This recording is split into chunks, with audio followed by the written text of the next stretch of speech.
તમારી લાઈફમાં એવા લોકો છે જે તમને તમારું બેટર વર્ઝન બનવા માટે પુશ કરતા હોય, તમને કંઈક નવી વસ્તુ શીખવા માટે ઇન્સ્પાયર કરતા હોય, મોટિવેટ કરતા હોય, જીમમાં જવાનું કહેતા હોય, ખોટી આદતો છોડવાનું કહેતા હોય, તમારા પર્સનલ ગ્રોથ માટે તમને ઇન્સ્પાયર કરતા હોય. છે એવા લોકો? જો હોય તો એમને પકડીને રાખજો, જવા ના દેતા. મોટા ભાગના લોકોને માત્ર તમારી કંપનીથી ફરક પડતો હોય છે.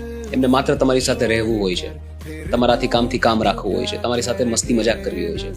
પણ બહુ ઓછા લોકો એવા હોય છે કે જેને તમારા પર્સનલ ગ્રોથમાં ખરેખર ઇન્ટરેસ્ટ હોય, જેમને ફરક પડતો હોય તમારા ગ્રોથથી, તમારા ડેવલપમેન્ટથી. અને ઘણીવાર છે ને, લોકો પોતે આગળ વધી જાય ત્યાર પછી તમારી ચિંતા નથી કરતા. પછી ભલે તમારા મિત્રો હોય, પોતે આગળ વધી ગયા પછી એમને માત્ર તમારી કંપની એન્જોય કરવી હોય છે, પણ તમે આગળ વધો એની ચિંતા ઘણા બધા લોકોને નથી હોતી.